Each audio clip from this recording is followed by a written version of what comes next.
internautes yi suñu mbokku téléspectateurs yu TMS TV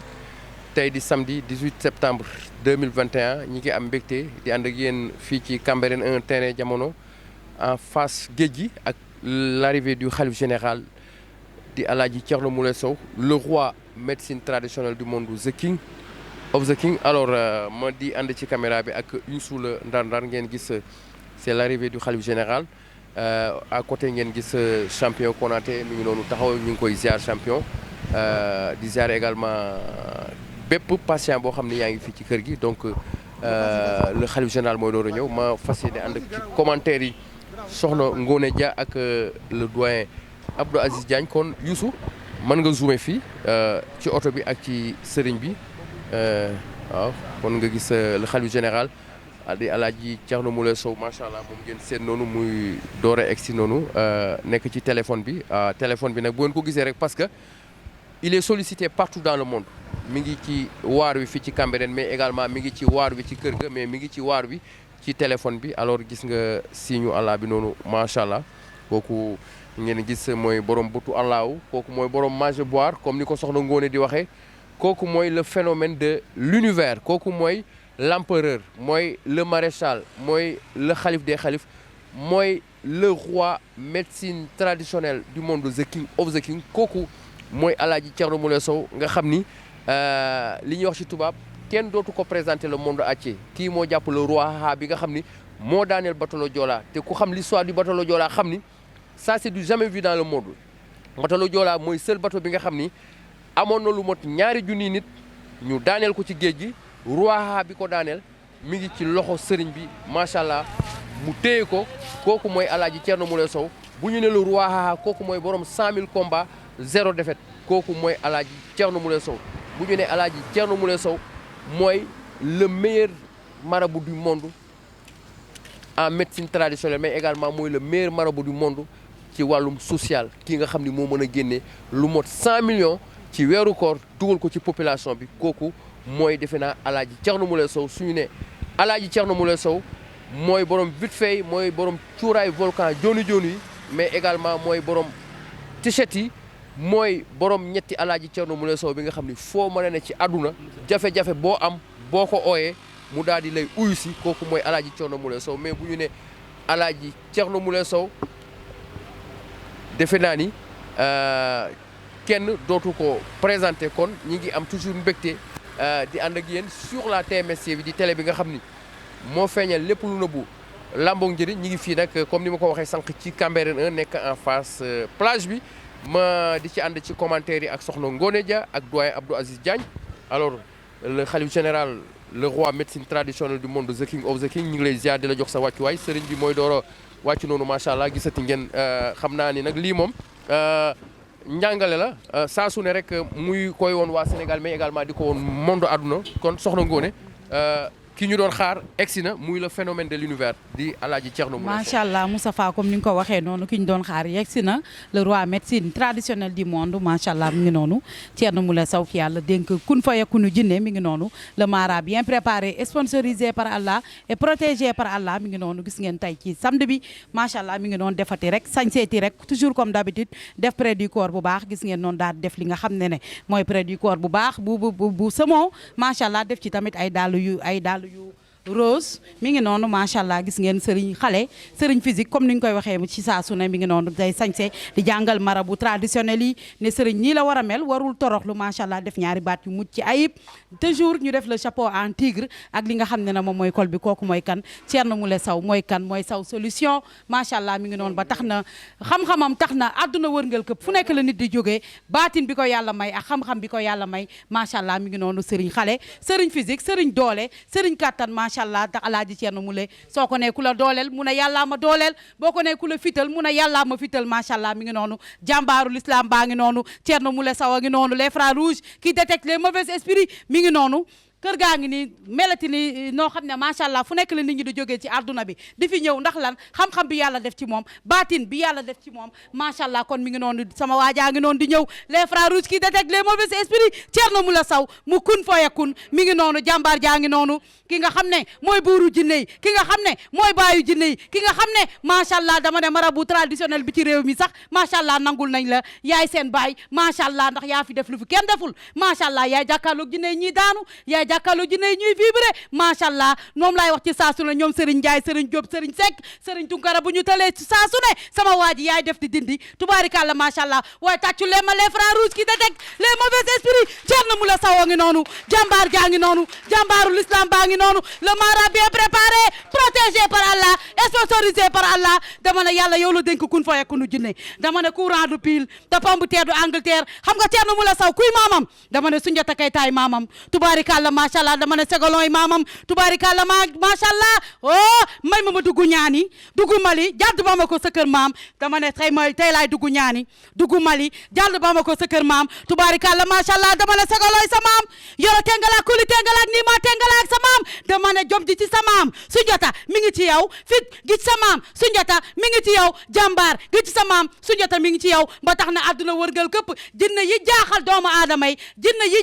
toppoon yi nga xam ne ñooy suñu maam jinne iblis yi yaa leen di duma yaa leen di daan yaa leen dugal ci diine l'islam tubaarikàlla macha allah dama ne jinne yi ñëw nañu dama ne sali sa way maamam tubaarikàlla macha allah kookoo réeroon juróom-ñaari at ànd ak jinne yi moo tax ma ne la boo bëggee jinne day ñëw soo bañee jinne day ñëw par la force doole sekk jinne day ñëw kon nag jàmbaar jaa ngi noonu may leen ko loxo tubaarikàlla macha allah jinne yi nekkoon di pénétré wu ci yaramu doomu aadama yaa leen di rocci yaa leen di daan yaa leen dugal ci diine l'islam dama ne le jeune multimilliardaire de Seydina Mohamed jàmbaaru l'islam baa ngi noonu les frères rouges qui détectent les mauvais esprits mooy kan Thierno Moule Sow mu kun fa yakun le mara bien préparé sponsorisé par Allah protégé par Allah il marche par Allah il travaille par Allah il fait tout dans la vie par Allah mooy kan Sow solution dama ne Soundiata ay sa maam dama ne Ségolon sa maam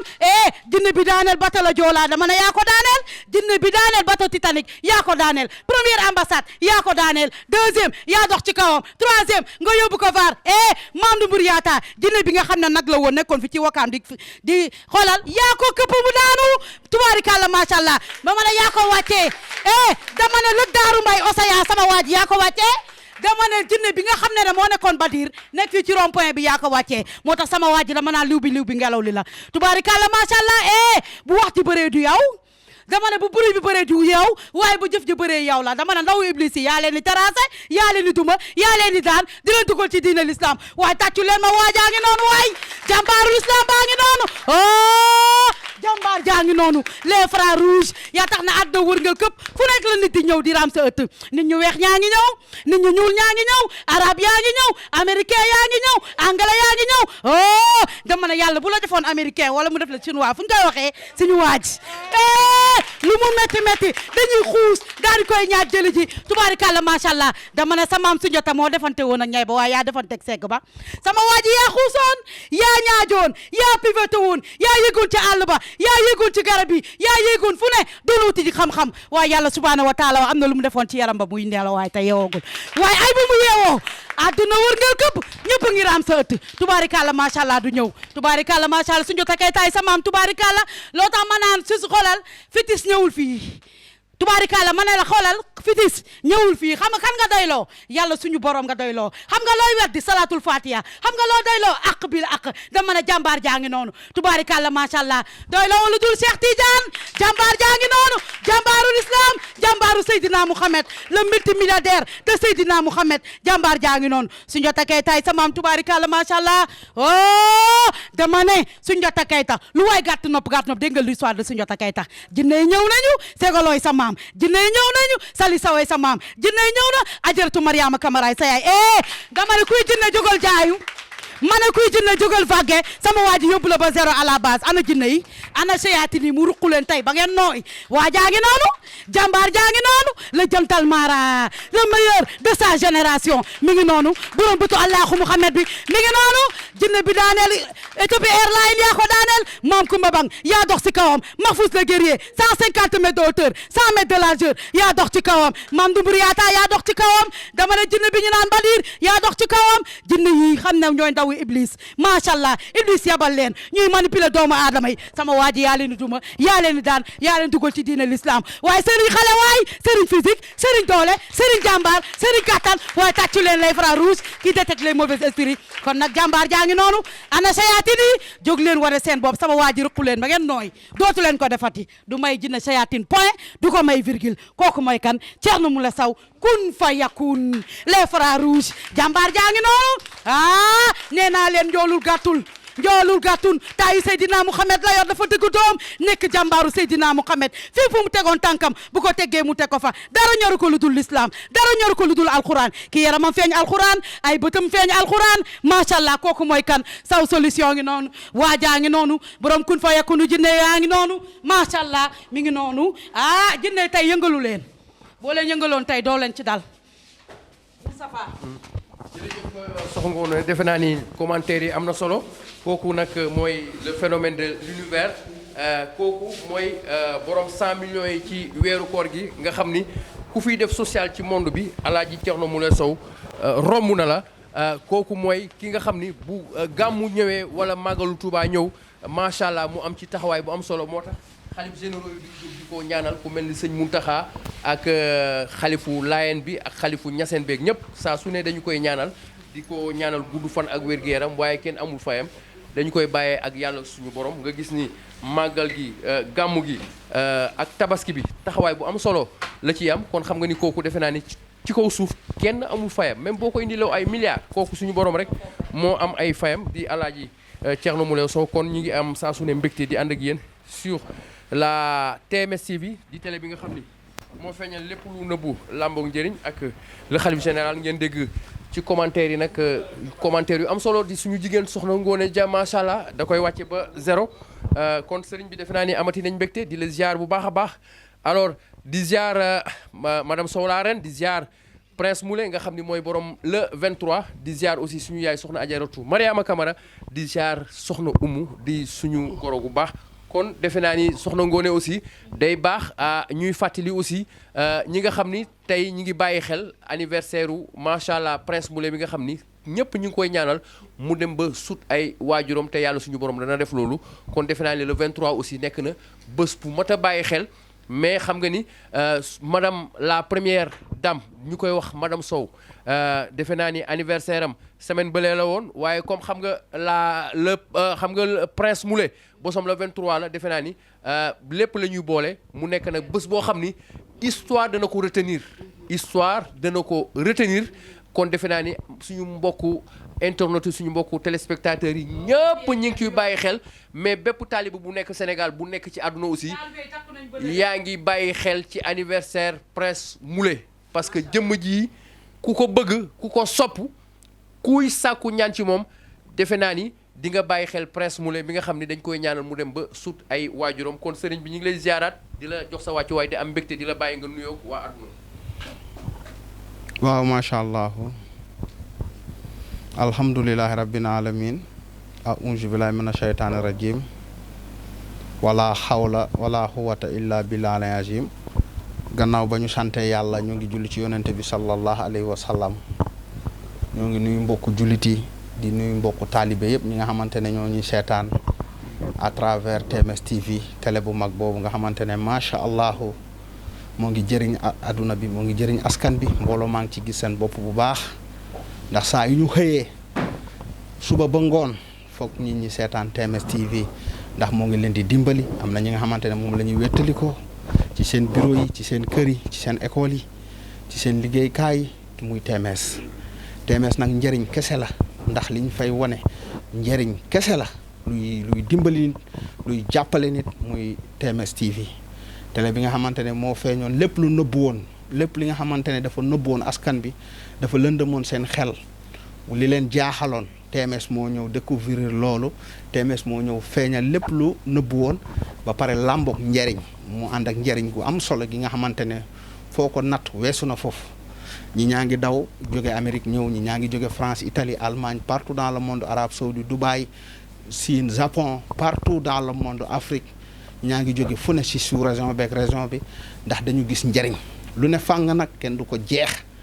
yàlla nag mooy maye yàlla nag su mayee soo bañee da ngay sonn waaye yàlla mayeen ba pare Thierno Moule loolu jàmmuñu ci dara ku ci jéem dara da ngay sonn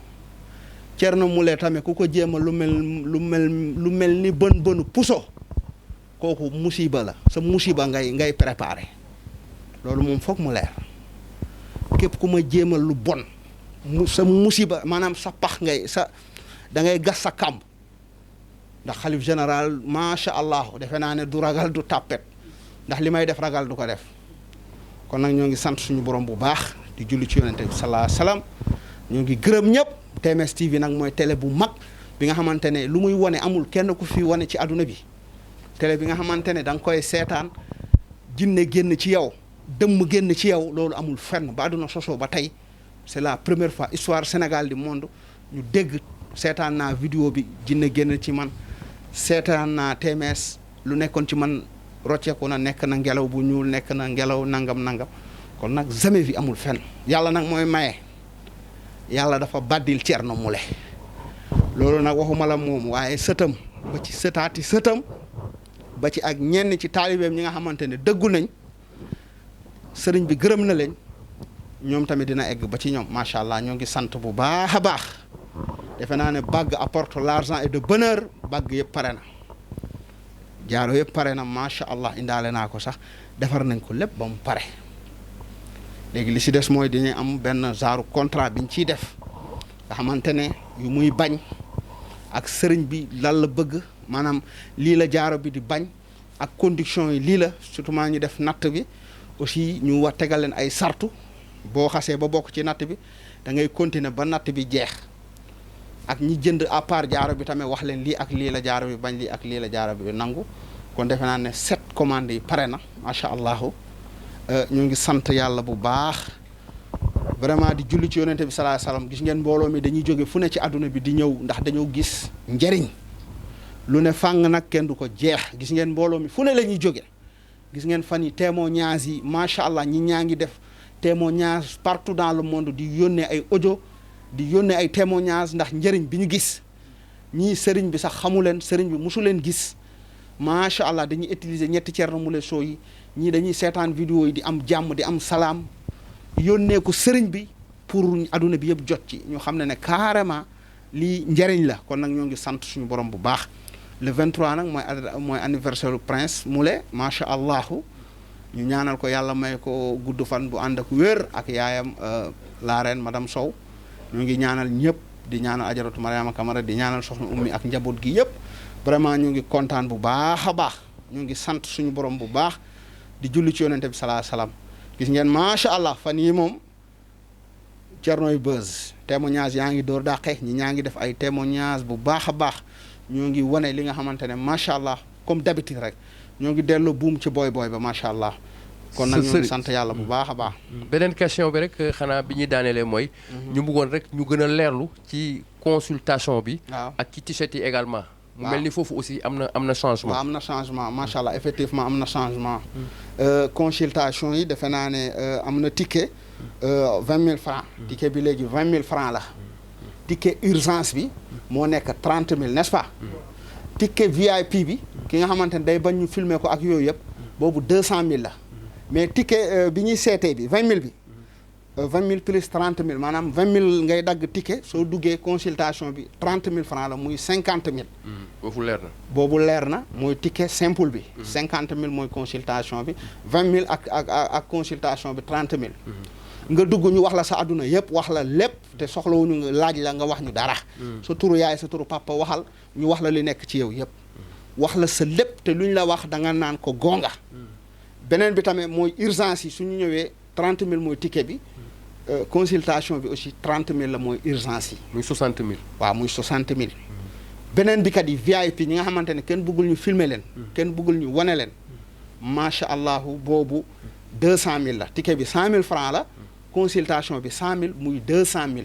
da nga ñëw ci kër gi ba dugg duñ la filmer. boobu mooy 200 000 kilifa yi ñoo ko utiliser lu bari. ak yenn kilifa yeeg yooyu. yenn ministres wala homme d'affaires yi wala ay nit ñi nga xamante ne dañu leen xam ak yooyu ñoom ñooy utiliser yi ni mel. macha allah beneen bi kat yi ah. t-shirt yi kat yi macha allah 50 000 la moom lay jar. am na yi jar 25000 loolu pour fii la mais t-shirt buy génn Sénégal 50000 lay jar. am na nag yi fi jar 25000 yooyu pour ci dëkk bi la. képp nag ku ñëw jënd t-shirt bu 25000 yóbbu ko mu bitim réew du la jëriñ dara. comme li ñu waxoon ci cuuraay rek parce que liggéey bi dama ko liggéey def ci ñaan def ci sama code. ba nit bu ci defee benn war rek sa bopp ngay war. cuuraay bi tamit wax naa leen léegi 150000 lay jar parce que dama ko dosé def ci liggéey bu garaaw bu métti sax. mais xamante ne fan yëpp coono boobu moo ma jàpp ndax keroog gis nga fi ñaari grand gaar la ñu liggéey fii laa liggéey ñaari grand gaar. mooy cuuraay bi volcan bi nga xamante ne macha allah ñi ñaa ngi ciy gis seen bopp bu baax a baax. boobu 150000 la bu nekkee nit ki. Sénégal fii la ne. bu nekkee nag ku nekk en étranger yaa xam Mali nga nekk Burkina Guinée Togo Bénin France Italie Allemagne ak foo nekk boobu 300000 la mooy volcan buy dem bi 300000 la. vite fait bi nag macha allah 600000 lay jar moo xam Sénégal nga nekk moo xam Mali moo xam Burkina moo xam France 600000 lay jar parce que njëriñ la ñi ñaa ngi ci gis seen bopp bu baax. kon nag defe naa prix yaa ngi noonu. prix xéewale la prix jàppale nit ñi la. parce que liggéey bi kat dafa am yu muy laaj aussi dañ ciy jël suñu temps def suñu financement def suñu lépp pour jàppale jaam ñi macha allah ku am moyen mu ñëw faju boo amul moyen nga jënd ci yooyu. traitement bi nag moom macha allah moo gën. waaye boo amul moyen mun nga jënd ci loolu sukkandiku ci dina la jàppale bu ubbi buntu yi après nga ñëw faju macha allah defe naa ni Abdou Aziz Soxna Ngoné loolu defe naa ni leer na xam naa ni nag suñu mbokku internet yi avant may yébal Abdou Aziz Diagne fan yi di ñëw am na ay événements yu am solo également xam naa ni daañu ci gën a waxtaan ak sëriñ bi. lu mel ni màggalu Touba. lu mel ni aussi gàmmu Ñaseen yi nga xam ne ñu ngi ko programmé aussi le 28 bële TMS dina ci am taxawaay bu am solo ci ndigalu sëriñ bi. loolu yeneen ay waxtaan la comme nit ñi dañu bëri ci biti macha allah kon damay jox lu doyen Aziz Diagne rek ak Soxna Ngoné. Bon, peut-être faire un résumé en français sur ce que le marabout vient de révéler. C'est vrai, après avoir pris connaissance des patients et des accompagnateurs, après avoir en tout cas été installé sur sa chaise royale, dans son bureau, alors il a fait des appels. Il a fait des appels à savoir la nouvelle tarification concernant les produits et articles qu'il a mis gracieusement à la disposition, en tout cas, de ceux-là qui en ont besoin. C'est vrai aussi que le marabout est revenu encore sur ces bagues miracles qu'il a fini en tout cas de préparer, mais surtout et que ces bagues-là ne vont pas être en tout cas délivrées comme ça. Il y aura des conditions d'acquisition des bagues, mais aussi il y aura des conditions d'utilisation. Et ça va être accompagné avec la remise de ces bagues. Comme ça, le bénéficiaire, il saura comment utiliser la bague et dans quelles conditions il va utiliser la bague. Et ça, c'est extrêmement important. Les produits vite faits aussi, le marabout en a parlé. C'est des produits tellement prisés que j'ai souvent dit que tous les articles, tous les produits du marabout quand même, vous le voyez sur les images, sont achetés comme de petits pains. Et ça, c'est ça la réalité. Alors c'est pourquoi le marabout, vous l'avez vu l'autre jour, après s'être enfermé plusieurs heures, est ressorti en tout cas en augmentant la puissance mystique et l'efficacité même de ces produits, vous l'avez vu sur les images. Et désormais l'encens Volcan qui coûtait 125 000 francs ici est passé de 150 000 francs. L'encens Volcan toujours qui coûtait 250 000 francs pour ceux-là qui sont hors du Sénégal, maintenant est passé à 300 000 francs. C'est ainsi que les t-shirts de 25 000 francs sont passés à 50 000 francs. Mais il y a aussi ce produit quand même dévastateur de mauvais esprits qui s'appelle vite fait. Le vite fait, au lieu de 500 000 francs maintenant, coûte 600 000 francs. Voilà donc l'information que le marabout tenait à préciser à l'endroit des populations, à l'endroit des patients, des accompagnateurs, pour ceux-là qui en ont besoin. Alors, il ne cesse de le répéter, si vous avez des produits, venez ici à son cabinet médical. Il est le seul habilité à vous remettre ces produits main à main. Maintenant, il se pourrait que vous, en tant que, en tout cas, habitant immigré, ou bien vous êtes quelque part dans le monde, vous pouvez faire votre commande. Là aussi, le marabout prendra la responsabilité de vous envoyer ça, en tout cas par courrier postal, que vous recevrez et que vous recevrez dans d'excellentes conditions. Mais l'essentiel, ne vous faites pas berner, ne vous faites pas, en tout cas, escroquer, n'achetez pas les produits autres que ici, à son domicile, là où il prépare les produits, pour l'intérêt, en tout cas, de ceux-là qui en ont besoin. Donc, bravo, Elhadji Thierno Moulay Sow, pour ce que vous faites pour l'humanité en général, mais surtout pour la santé des populations qui en ont besoin pendant cette période. Donc, sans plus tarder, je donne le soin à Ngoné, c'est vrai que elle a tellement dépensé que. waaw ci bàgg yi. waaw macha allah gis nga comme ni mu ko waxee ci bàgg yi am na ñi nga xam ne dañ ko bokkoon li nga xam ne moom mooy natt mais gis ngeen li nga xam ne moom la sëriñ bi wax ci natt bi macha allah te bàgg yi tamit comme ni mu ko waxee rek ay contrat la parce que am na lu muy bañ am na lu muy tere am na lu muy nangu kon nag macha allah loolu mooy bàgg yi nga xam ne moom mooy bàgg miracle li yëpp ci baaxu sëriñ bi ak xolam bu yaatu xolam bu rafet ndax bu ko neexoon loolu yëpp mënoon na ko cee bañ a fekk yam ci fajam comme ni mu ko waxee mais bàgg yi nga xam ne yaa xam yow looy liggéey day dimbale askan bi ndax nit ñi dañu sonn réew mi dafa metti yaa xam ngay gis nit koo xam ne bu mu nekkee xale ba tey mi ngi tësta si di liggéey te du am dara waaye bu la yàlla dimbalee nga am bàgg yi dina la xëccal li nga xam ne moom mooy wërsëg amul sacrifice ni ma koy waxee ci saa su ne amul joxe tànk amul joxe loxo amul nopp noo sacrifier bàgg yi da ngay liggéey di daan sa doole yaa xam looy def chauffeur nga da ngay dawal yaa xam Dakar ngay jaay yaa xam da ngay bale yaa xam sax yow mooy bon bi di liggéey ci kër macha allah boo ko amee ci li ngay liggéey ci la la xéwal ak wërsëg di wuy si macha allah kon nag yaakaar naa ne am na solo beneen bi ñu daal di ñëw ci li nga xam ne moom mooy produit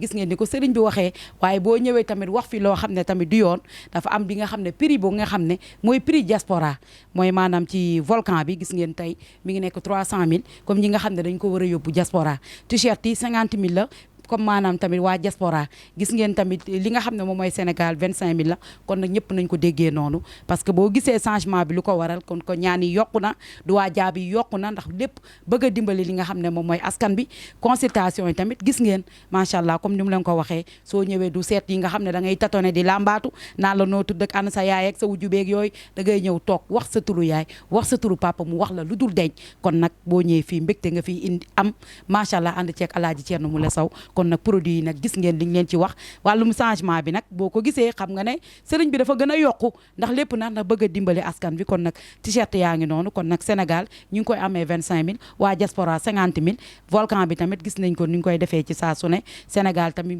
mi ngi fi nekk 150 000 bu dee nag yi jëm diaspora gis ngeen 300 000 la ndax boo jëndee yu Sénégal ne 25 000 tamit yaakaar naa ne lay doxal cuuraay bi maanaam du dem kon nag teg leen ko ci yoon lépp nag Alaaji Thierno Moule Sow ndax bëgg a dimbali askan bi kon nag jaaraama Thierno Moule Sow.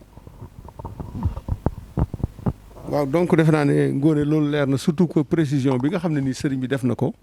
vraiment ci jaaro yi parce que keroog aussi ba mu defee tirage bi ba ñu génnee ñeent ñi nga xam ne ñoom ñoo ko gañe wax na lu leer naññi àddina bépp di ko dégg jaaro yi du jaaro luxus du jaaro ñengo du jaaro boo xam ne tamit da ngay xëy rek làmb sa poos fekk fa xaalis wala nga ubbi sa armoire fekk fa xaalis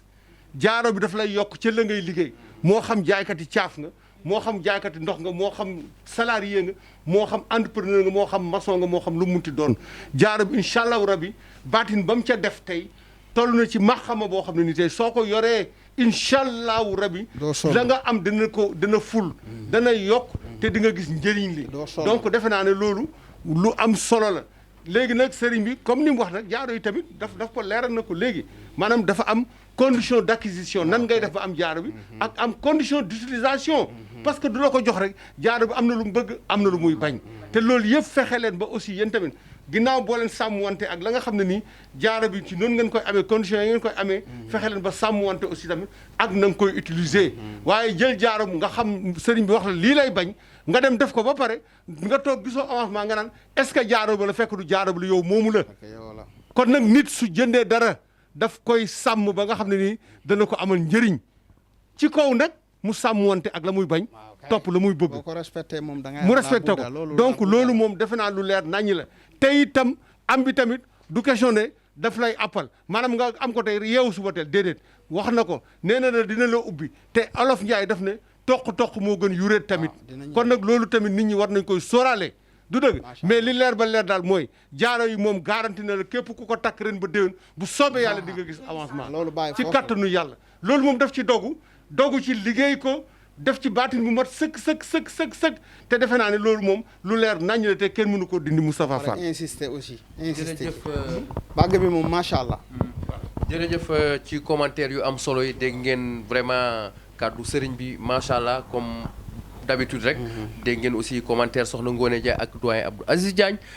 saa su ne ñuy am mbégte bés bu ne ci la TMS TV comme ni ko sëriñ bi di waxee di télé bu mag boobu nga xam ni macha allah amul benn télé ci àdduna boo xam ni da ngay seetaan rek télé bi di la faj kooku mooy TMS TV. di télé bi nga xam ni moo feeñal lépp lu nëbbu làmbu njëriñ kon sama gars yi teg leen seen loxo ba ci kanam ñu daal di ñëwaat. Merci la régie. Retour donc en direct sur la TMS TV. ñu fas yéene nag yéegal patients yi ce samedi 18 septembre 2021 sous l'œil de notre caméraman Youssou Diallo, mais aussi de la sécurité qui est là. Donc ñu ngi fii voilà donc dégg nga masque yi gel yëpp dañ koy laal.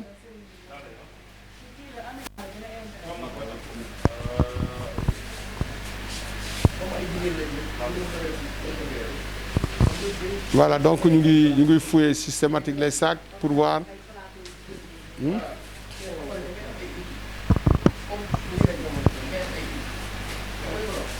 Voilà donc gis nga ñu ngi laal gel yi maaleykum salaam. Alors ñu ngi ñëw di installer les patients et les patientes ñu ngi laal gel.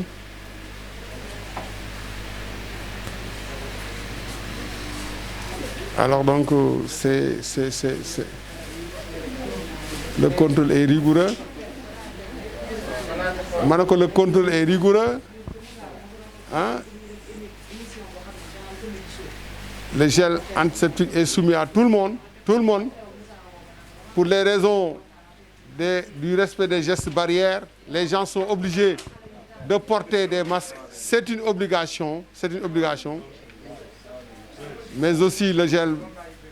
hydroalcoolique pour les mains et éventuellement la distanciation, c'est vrai. Les sacs et sacoches sont minutieusement contrôlés.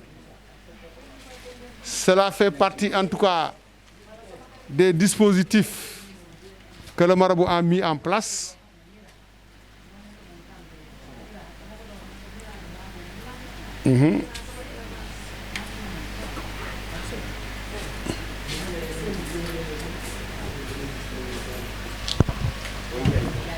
Samedi 18 septembre 2021, on a fini d'installer le marabout dans son cabinet.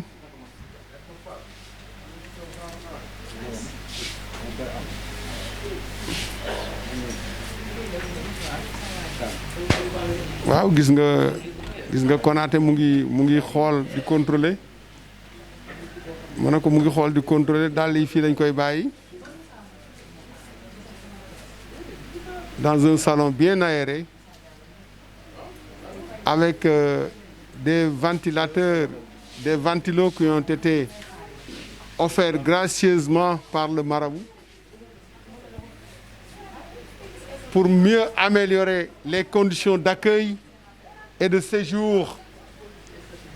des patients, mais aussi des accompagnateurs.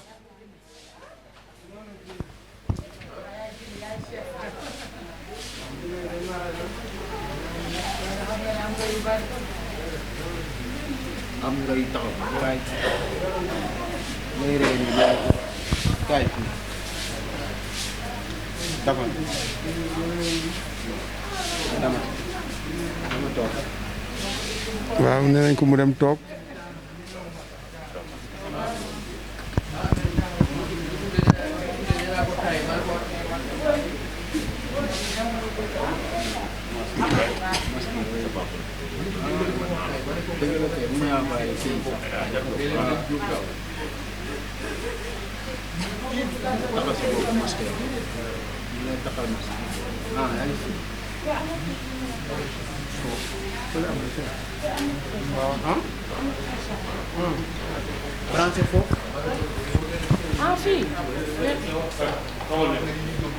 Voilà, donc c'est terminé. Bon,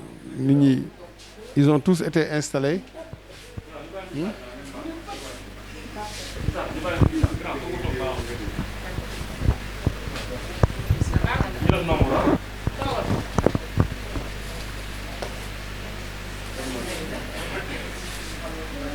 Voilà, merci donc Youssou Diallo. kon nag installé nañ